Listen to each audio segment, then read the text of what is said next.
Welcome to Global Voice Radio with Nikki Ruffin-Smith, host of Naya's Project. Join Nikki as she talks about education, family fun, and building a business. Join Nikki Ruffin-Smith, host of Naya's Project, every Thursday at 7 p.m. Eastern. Hello, everybody. Hello. I hope you guys can see me, and I'm just excited to be here. I got so much to talk about today of Naya's Project, and hey, how you doing? Naya's Project, let me know if you have any problems hearing me. I'm trying to set up everything right now. So, invite your friends, give me a shout out here, because this is an interesting topic as always, and I want you to not miss it, and I want you to share it, especially for those of color. Please send the recording, or send an invite for the live to your family and friends, because you are not going to want to miss this today. All right, so I'm going to give it a few more minutes and let some people show up. I'll invite while you're inviting. Let's invite together. So I'll be inviting as well. Giving a few more minutes so we can start. Now, okay. So I'm inviting. You guys make sure you invite, because this is going to be a great show for you all today, for me, for others. It's important, especially again for the African American community, okay? So make sure that you send this invite out to all the people that you know, especially people of color. It is imperative that they join us today, and for in the future too. Enjoy us, continue to enjoy us. And continue to join us. Every day, if possible. As you know, I have a radio show that airs on Thursday night at 7 p.m. Eastern time. And usually my radio show will be recorded, so some of the lives that you are seeing, like right now, you'll be hearing those again. So, but not always. Therefore, I would love for you to share the lives as much as possible.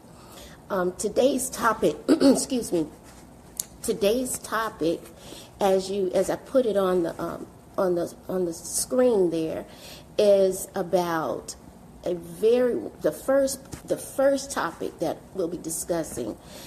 It's about preparing our kids for their future, for the future, and for their future, because there are some things that if you are not a reader, or if you're not a researcher, or if you're not inquisitive and you just take things at face value, you'll never know some of these things. You will never know. I'm still inviting. Y'all continue to invite. Please invite. You will never know some of the things that others are setting in motion. The powers that be are setting things in motion that, definitely concern people who look like me. And most of the time, those decisions are being made by people that don't look like me. And that's like 90% of the time. And y'all know this. And then we as a community, as a people, we don't get out, and a lot of us won't read. A lot of us won't research. Many of us will sit day after day in front of the television, but watch things that have really no value to us or for us, and we go on our merry way, and we talk about what's going on in the world, but what are we doing to counteract that? What are we doing to be proactive in it? And, so I am guilty. We all are guilty,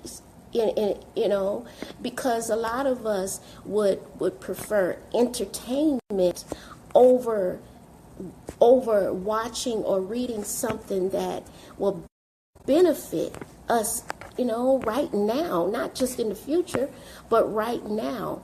And so it is my goal from here on out, it's my goal to ensure that I at least plant a seed.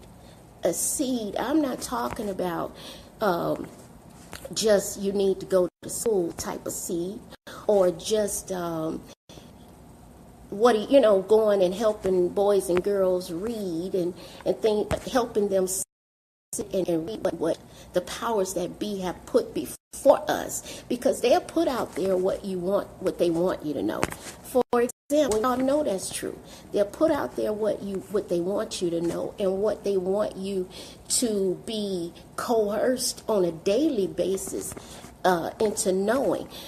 How many of you guys were it's so funny. It's funny and it's so sad. How many of you were taught about who you are and where you come from in a positive light? How many? Really, I'll wait, and you can comment on that and let me know in a positive light. Now, so you may say, okay, I was taught by the powers that be about Dr. King. I was taught by the powers that be about Harriet Tubman. I was taught, by certain ones, and we're talking like Booker T. Washington. Won't take anything from any of these people that we were taught. They're throwing in the onesies and the twosies here. And most of the time, the people that we were taught about were non-controversial people. Now, you may say Harriet Tubman was, created a stir. Yes, she did. She created a stir. And I said most of the time the people we were taught about, were those. So I invited some people. That's what I was doing, y'all. So anyway, I'm back and I'm focused. We were taught about a selective few in our classrooms. And I thank God for us knowing those few, because if those of us who don't like to read, those of us who don't like to research, we would be lost, really, really lost, because unless somebody is spoon feeding you something, then you wouldn't know anything. Well, I am challenging each and every one of you to research for yourself, no matter what skin you're in, black, white, red or brown. Research for yourself, read for yourself, and even the avid church goers out there. And y'all don't beat me up, but I'm just going to tell it like it is, like it T.I. is, like my grandmother used to say. When you go to church and you're sitting there and you're amening what the pastor is saying, and hi Tasha, you're not challenging within your own being what is being said to you from the pulpit, that's a disservice to you, because you have a right. And I know guilt has been planted in a lot of us who grew up in church, like myself, that you're not supposed to question. They'll say question God. You're not supposed to question God. And that's a lie from the pit of hell.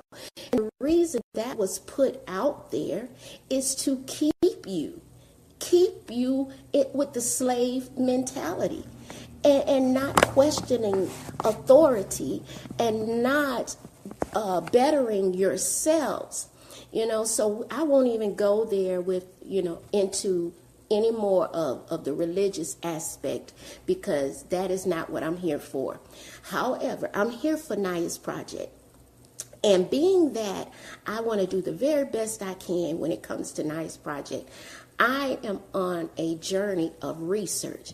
I am on a journey of reading things that I normally don't read because of it being, so technical or technically written that's uncomfortable. But that's life. Things are going to be uncomfortable until they become comfortable. And when they become comfortable, then that means you need to keep on moving because you're not growing anymore when things become comfortable. So I'm still learning that at this age. Prepare your kids for the future. Prepare them to ask questions. Prepare them to not take things at face value. Show them. Let me tell you, my mama used to do. We say, "Mommy, how do you spell this?" "Oh, Mom, what does that mean?" Mom, she'll throw the book, the dictionary at you or the encyclopedia. And I don't know about you, in most families where I grew up, there were two big old books of dictionaries and with the Bible right there too, and encyclopedias were there. And my mama would say, "Okay, there it is. There's the book over there. Pick it up. Don't ask me any more questions until you come back and you tell me the answer, or show me that you have attempted to find the answer." So that is what we need to keep encouraging our kids to do. And it's okay to use technology. Don't discourage them when it comes to using technology, because that's there for their use. I don't know if you guys looked at my, and I talked about it yesterday, looked on my page to see this post I made about these kids. It was a group of kids who were in a contest like Jeopardy. So they both sides were given, books to research while answering the question. And also they were able to discuss with each other, what the answer could be. And then they answer the question. Excuse me, y'all. It's my dog barking. So, anywho, please go and look at that video. Hush, Cupid. Look at that video. You will be amazed. And it's the truth. It is the truth, guys. It is the truth. And it blew me away. Well, as I continue to say, preparing our kids for the future, my brother sent me a video today. The video, I can't remember the name of it, but I'm going to post it. I'm taking it in pieces and watching it, processing it, and part of me, I'm like cringing while watching it, because, oh wow, it is so deep, but there is nothing in it that you might say is nah, this is not the truth. This can't be the truth. Baby, when you see this video, when I post it, please watch it. You will be amazed. You'll say to yourself, this is the truth. It's the truth. It has to be the truth. Because the reason why I say that is because some of the things that are addressed in this video, you have asked yourself these questions. For example, have you noticed that there are families with cancer and they all have lived within a certain area? Or, you know what I'm saying? They grew up in a certain area, and every one of these people, or most of them, have died or are dealing with cancer. And you say, now, this is not something that is just genetic. Cancer is not just genetic. You're prone to it because of where you are, what you've been linked to. And that means the food, the water, that environment. Something in this picture is not right. So you say to yourself, could their city or their community be built on in a sewage pit, a chemical sewage pit? But then you dismiss it because you say, wow, nobody could be that cruel to develop a whole community on chemicals, where chemicals have been deposited, or where weapons of mass destruction have been tested and just left in that dirt. And then these communities are built over it, or what have you. And you say again to yourself, that can't happen. That can't happen. That didn't happen. Oh, but it has happened. I was teaching my kids one day at college, and I had them research the Tuskegee experiment. And right, it's not genetic. I had them researching the Tuskegee experiment. Now, at first, they wanted me to tell them about it. So I got in my mama's mode and I said, no, you want to know about it? If you want to know about it, go. You don't even have to pick up an encyclopedia. You can just open your laptop, type it in, the Tuskegee experiment, and read it. Do you know, when my kids at the schools read this, they looked at me so sick and sad after reading that. And I'm not going to go into that with you guys here, because if you want to know about it, research it if you don't already know.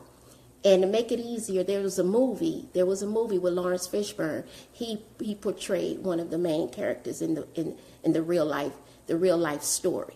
So the Tuskegee experiment is only one pinhole of what I'm talking about, as far as something being done to a population of people. And just so happened with that, it was a race of people. And a lot of times today, it's still a race of people. Oh my God, here's another one, guys. I have to stop. Here's another one. I don't know if you all heard of Freeway Ricky Ross. So a lot of you from New York already know about Rick Ross, not the rapper. I'm talking about the real Rick Ross. He gives a story so controversial and so chilling, and please research that and go and then come back and comment about Freeway Rick Ross and his story. Now, it's another one of those things that you said, I wonder if the powers that be had anything to do with this right here. And Rick Ross was just a pun in this thing, in the scheme of things. Now, I'm not saying he's not as guilty as the rest, but just check it out. Preparing the children for the future. Things like that, guys. Our kids need to know, and they need to know not to take things at face value. Research, dig deeper. We're in the days and times now where most things cannot be hidden from us, because we are people of this new day and age, where we can read, we can write, we are free to think, we are free to speak, we are free to question, we are free to do all of that. Now, I'm not saying it doesn't come at a cost, because there is a cost, whether it be by your life, because people still out there don't want you to speak or to know certain things, because it's going to affect their dollars. It's going to affect those things. So I am being cognizant about what I say as well, because not me being fearful, but I have a family as well. So I've also learned in all my getting, I get understanding. I gain wisdom in what I say, what I don't say, and what I feel like I'm impelled, I have to say. I have to say to people, because when you gain knowledge, you are responsible for that. Meaning you are responsible for practicing that what you have learned, if it's something that is good, or if it's something that's not good, you are responsible for kicking that to the curb and say, I'm not going to do that anymore, because this is what I'm doing, to my people or to myself. And you look at it totally different when you gain knowledge of something.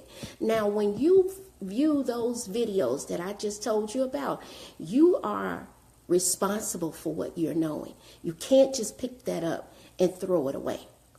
Prepare our children for the future.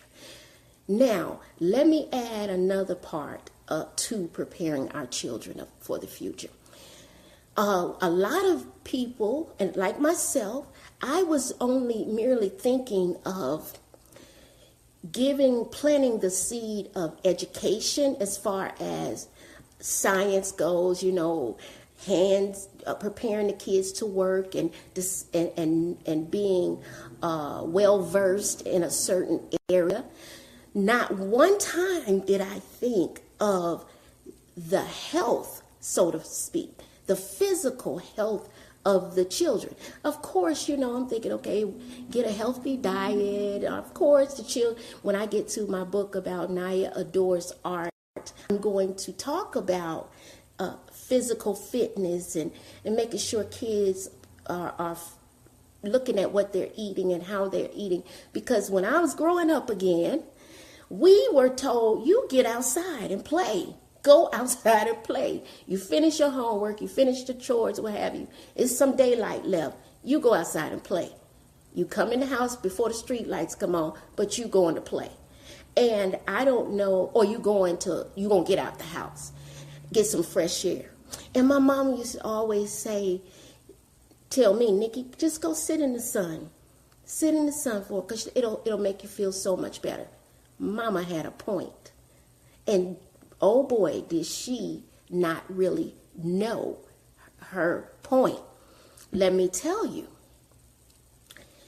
when you're sitting in the sun or encouraging your kids to go outside, the children need light, especially sunlight. They have to have sunlight. They have to have light. All right? Now, when you keep a kid in, especially children of color, because if you think about it, think about it. Where did the people, and all people, this is a whole nother subject, but where did all people come from? Mother Africa, bottom line, okay? But for the darker skinned people who are closer to the equator, their skin was developed, yes. Their skin was developed to be able to absorb or to be able to deal with being close to that much heat and light. So therefore, the dark skin is what did it. The melanin in the skin protects the skin for overuse of sunlight. Okay, so it won't give you the skin cancer and all of that. So, yet and still, the sun has vitamin D. That is essential for every part of our being. And let me tell you what it is especially essential for. This right here. The brain. When this gets out of whack, everything is done. It's done. Because you're just walking around, if you're walking around, dead. Because this is gone. Now, somebody somewhere knows this.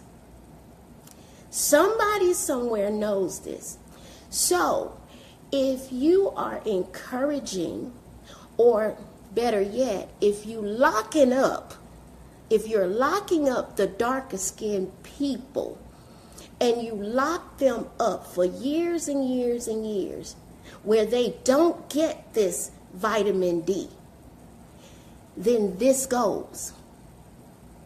Come on, somebody. This goes. So they got you where they want you to be. Somebody out there say, not on my watch. Not on my watch. Because there is more than one way to get vitamin D. Praise God. Praise God. There's more than one way to get vitamin D. So you research that. You make sure your children are getting vitamin D. These kids are not dumb. These kids are not retarded. These kids are, oh my God, kings and queens. And they are told that they have mental issues. They are told that they need to be in special ed. They are told that they are not the head, but they are the tail. Not on my watch. If you allow your children to stay in the house all day playing video games and not getting the sun, not getting any of that, and check this out, they go even further to take physical education out of the school system, or they take away recess where the kids would go outside, even if it was just 15 minutes.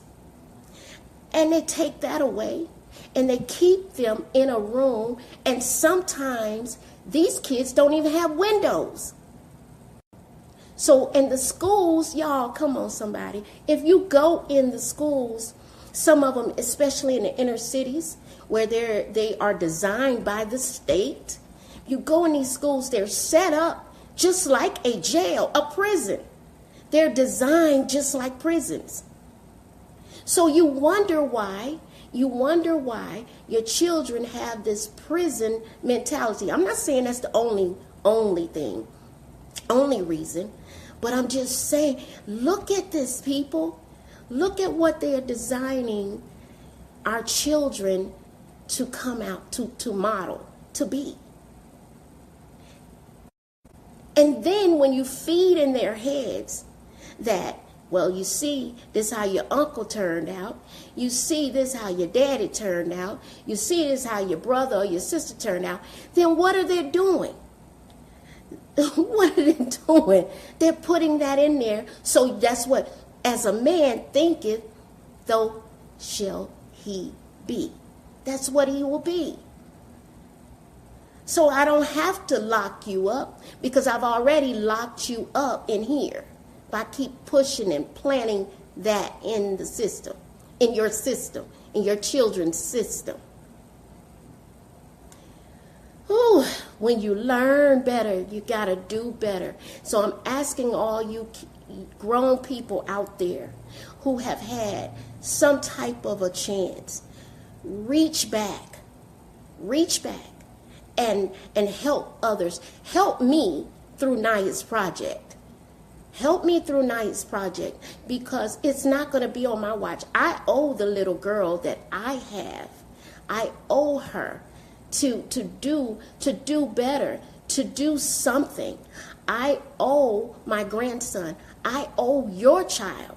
I owe your grandchildren, because I have been blessed with the ability to be, quote unquote, successful, and to know how to be successful, to know how to read, to know how to write. Thank God for my ancestors who fought, bled, and died for that. And you tell me people, it makes me mad to hear somebody say, I don't like to read. What? Don't you tell nobody that ever again. Just say you don't read, but I'll do better. I'm going to read. And I can't be too mad, because I have done some things. Y'all, let me tell you, this is my digress moment again. I got my voter's card in the mail, voter's registration card in the mail.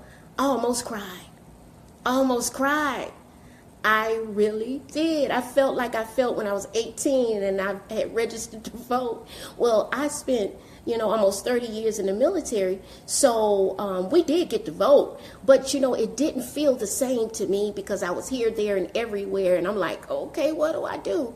And so I went out to vote, and most of the times my voting was for the president, but now that I'm learning so much more, I realize that although I need to vote during the presidential election, but my voting really matters at the local level.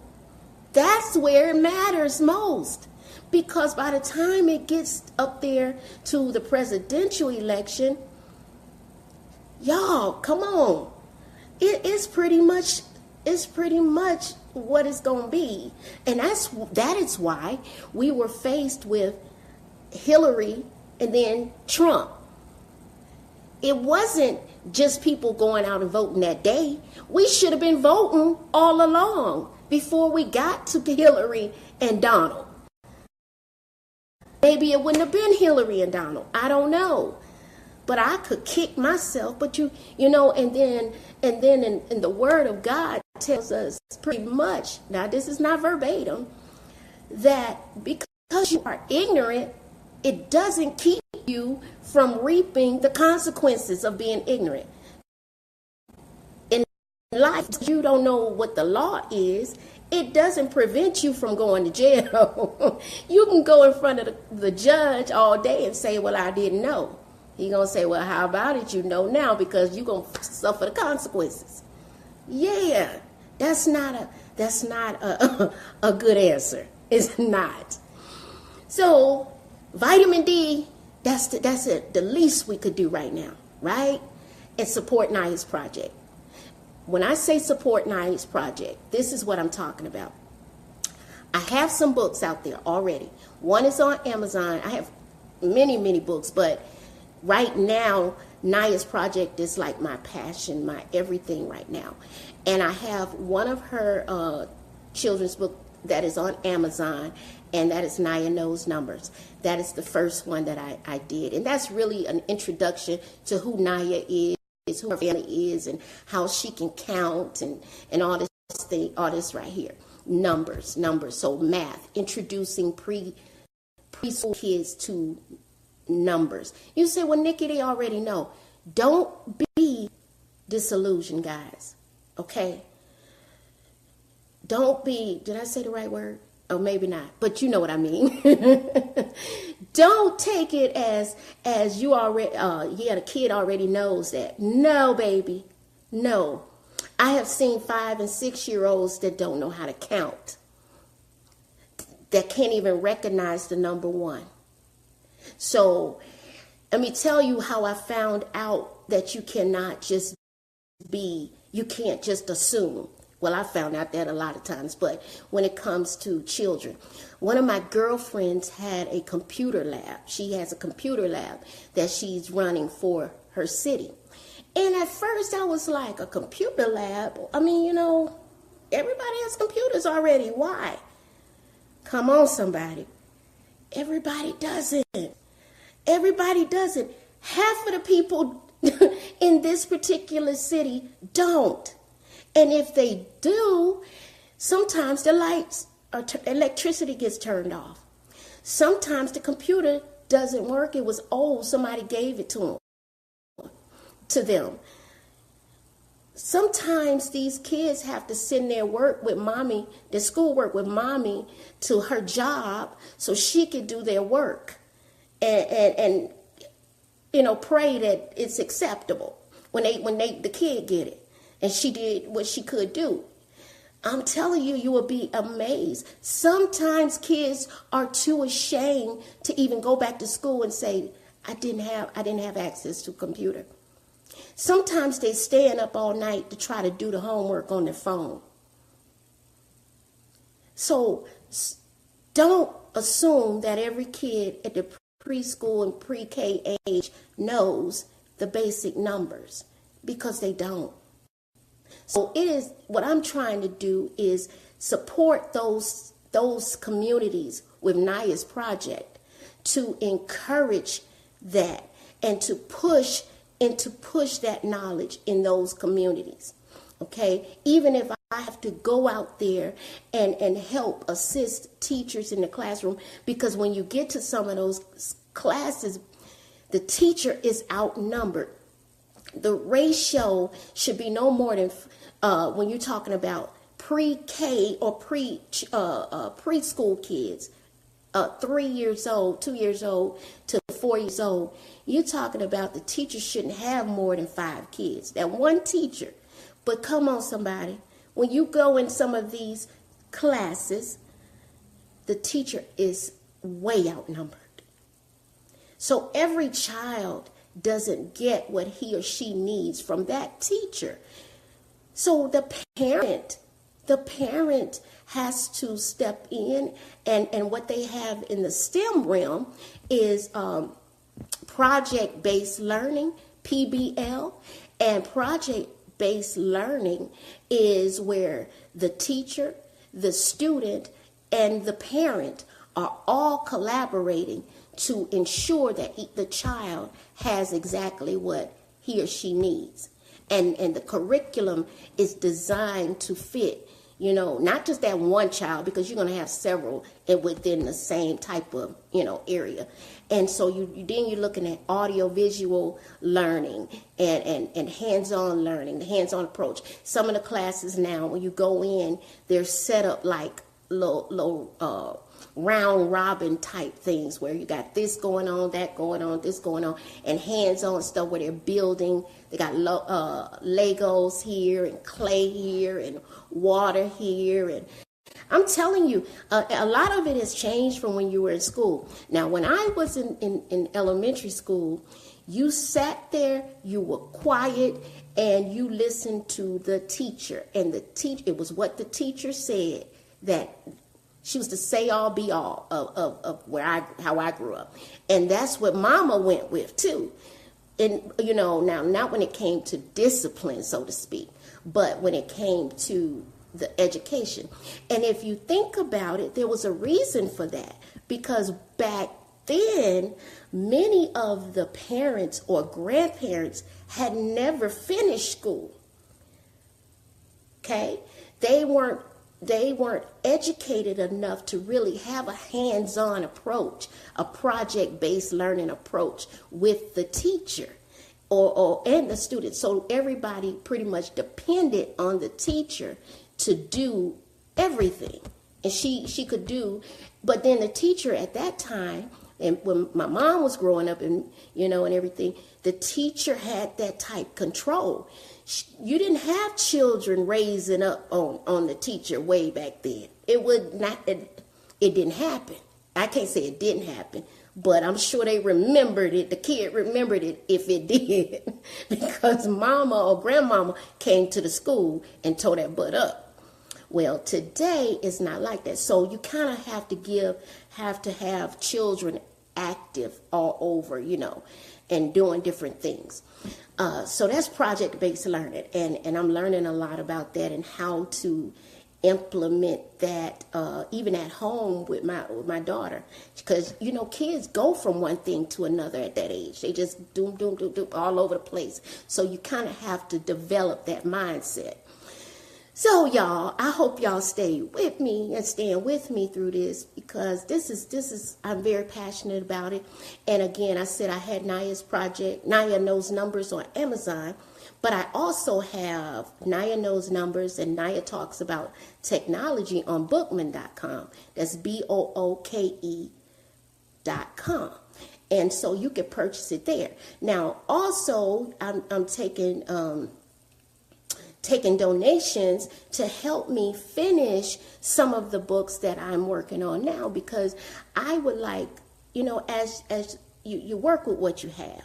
When I was starting out, I did everything. I did the illustrations, I did the writing. Yes, interactive learning. I did the writing, I did all of that myself, everything myself.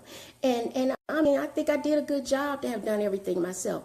But as I grow, I want, things to look a certain way, be a certain way. And so I'm going to need resources to help do that. And I'm just asking you guys to help me help the children. help our children. You know, and someone asked me, she said, well, I know that this is not just for black little girls or little girls of color. And I said, no, but it is primarily my vision, my thought process is for little girls that look like me, or little Spanish girls or what have you, that do not have the same opportunity as other races. And I'm not going to apologize for that, because that's just how it is. And if that means I don't get certain funding just because I say, hey, this is somebody who looks like me, who I'm really pushing this on. I'm really pushing this on. That, is nothing racist about it. I am just saying that I know, and you know, that certain communities, certain ethnicities, certain financial that communities that don't have the financial backing, they just don't get it. They won't get it, and if they do get it, it's 2 or 3 years old. So they're not on the same level. They are not. They are not. What were you told as a kid in being successful? You have to be better. You have to be better than the other person that don't look like you. You have to be better, and you pushed harder. You pushed harder.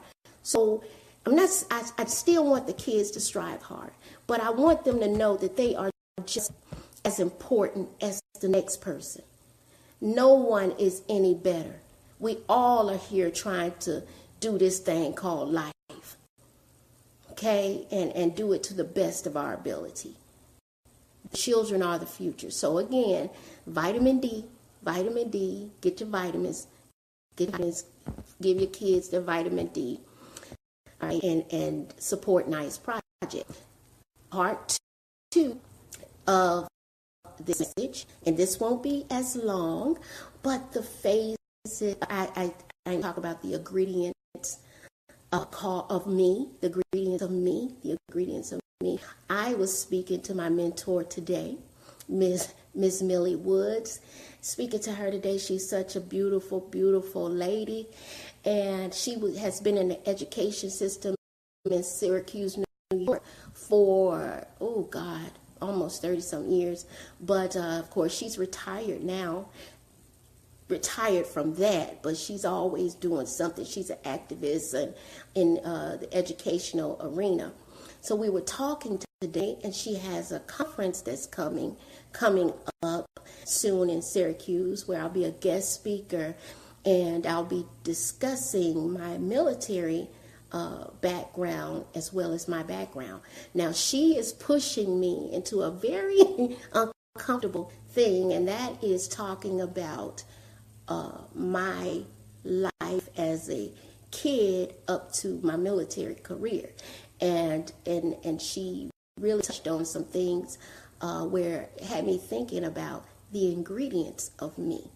And one young lady I was talking to yesterday, she said something to that aspect, like the ingredients is of me. And I was like, wow, isn't that profound? Because there are certain parts of everyone's life where this was put in the pot. This was put in the pot, your pot, the pot called you. Mommy put it in. Daddy put it in, grandma put it in, the next door neighbor put it in, the preacher put it in, the all these different things that stirred, and the pot was stirred up, and then you were formed, right? You were formed. I'm talking about you, the mental you, the personality of you, all the ingredients that shaped who you are. So I was just thinking that about me. And I guess at when you get a certain age, you start appreciating more and more, even the not so good things, because it makes you who you are. It was an ingredient that was necessary. And some things we know that was done to us or not done for us, we say, no, That shouldn't have been like that. Well, perhaps, but perhaps it should have been, to stir up your pot and make you the beautiful you that you are. So I challenge you to think about the ingredients of you, okay? And just write that down or put it somewhere in the files of your mind. It's a great thing. And don't dwell on it. Don't dwell on like some of the rough things that you had to go through. Celebrate it. Celebrate them. Just say thank you. Thank you, God. Thank you, God. I was thinking about one time where, I could not get past this for nothing in the world. Every time I would think about it, I get teary-eyed.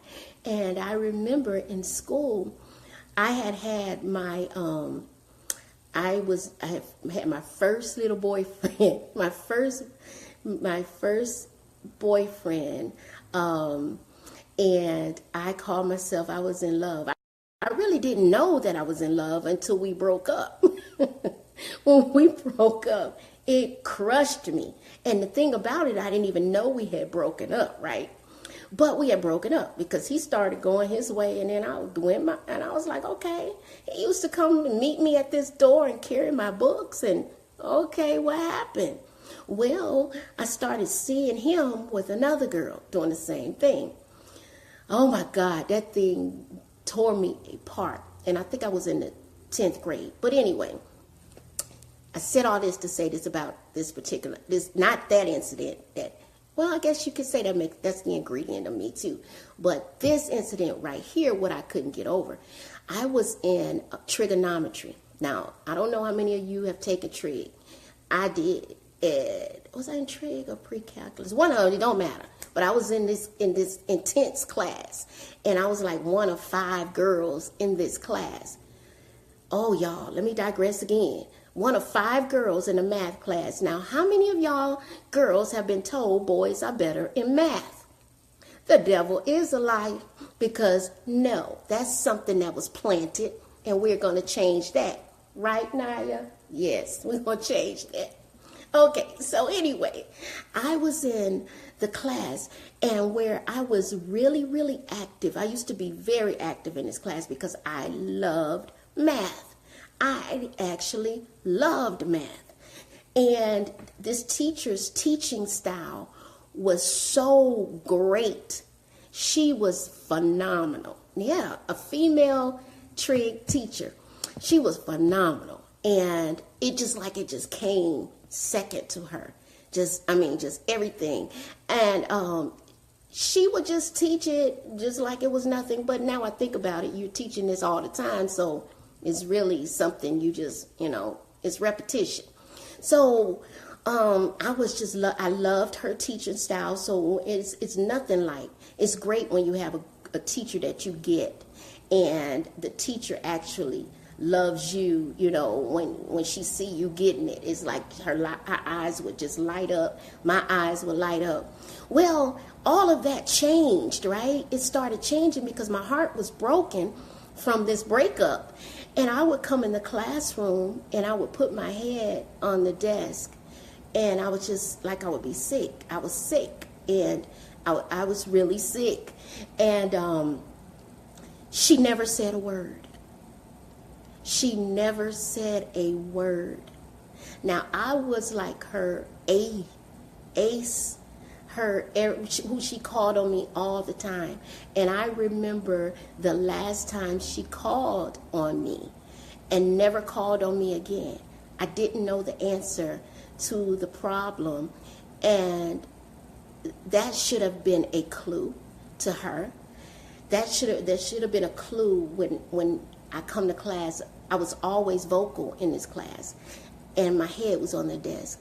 That should have been a clue that something is not right with this kid.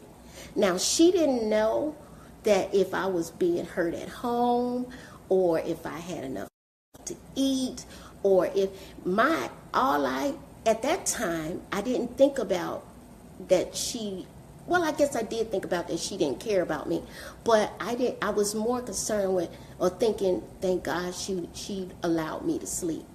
And now that I'm thinking about that and just said that, praise God, she allowed me to rest. See how you can celebrate certain things?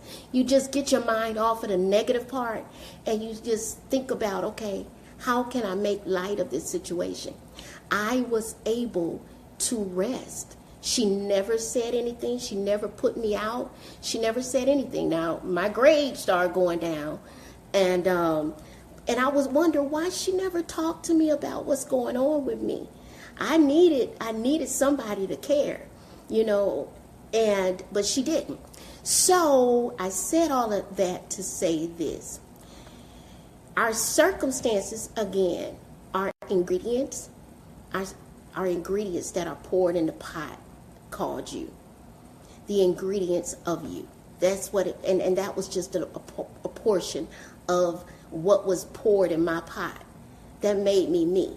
And I made it to this point in life to now say, I appreciate her not even bothering me. I was able to sleep because God knows I wasn't sleeping, So I thank God for that, and I thank her for that.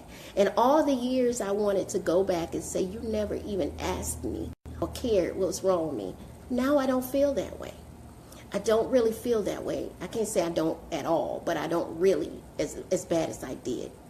And then another piece of that puzzle is showed me how I want to be as a teacher. I know I can't save everyone. I know that somebody may get lost in the shuffle, and I pray that never happens. But I want to be the best that I can be.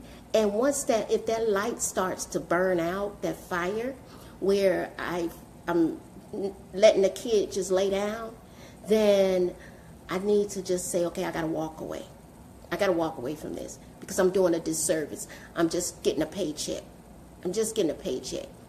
And unfortunately, that's how I had almost gotten in the military, where I was like, nah, I'm getting like this. So it was time to throw up the deuces, y'all. All right, so point 3, the fun part of it. Y'all got a trip for less than, $4.99 to the Philippines. It's a round trip flight to the Philippines, and it's going for $4.99. I think it's the cheapest one is $4.99. It may be a little less than that, but I think that's it. And they have some that go up from there. But again, you have to travel during those particular times that they want you to travel. But you can't beat that. You cannot beat that. If some of you guys want to go to the Philippines, and I do plan to go one day. In fact, through the military, I met some great people and friends, that I would love to go. They all encouraged me to go to visit at least one time in my life. So I have many more vacation trips and special discounts if you guys want to think about going. And by the way, there's a conference going on the Bahamas Cruise in July at the last week of July. That cruise there is, oh my goodness, it's wonderful. It's a 4-day, 3-night cruise, and right now it is less than $500, and that it's a cruise. So, and it's just wonderful. It's an empowerment cruise, not just for women.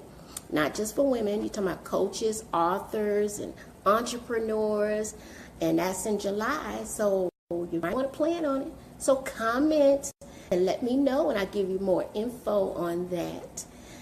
Well, guys, that wraps up Naya's project for today. And if you have an interest in being on the actual radio show, let me know, because I have a spot for you, and I can tell you all the details. And one more piece of it, y'all, and then I'm gonna let you go. If you are an author, a new author, I have always reviewed new authors' books, and I've given them my version of the gold stars, and I put them in my blog. I also would send them to different groups I'm in and just advertise the books or what have you. And I've had a couple of them who did very well because I did that. And all a lot of people want somebody to read and give their opinion and discuss their book.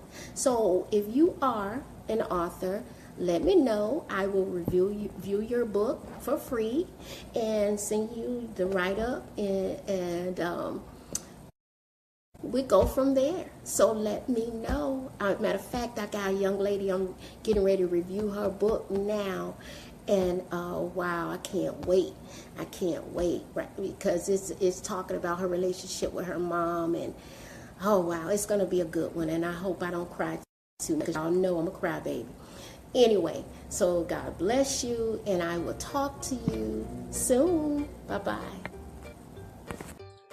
Join Nikki Ruffin-Smith, the host of Naya's Project, on Global Voice Radio every Thursday at 7 p.m. Eastern.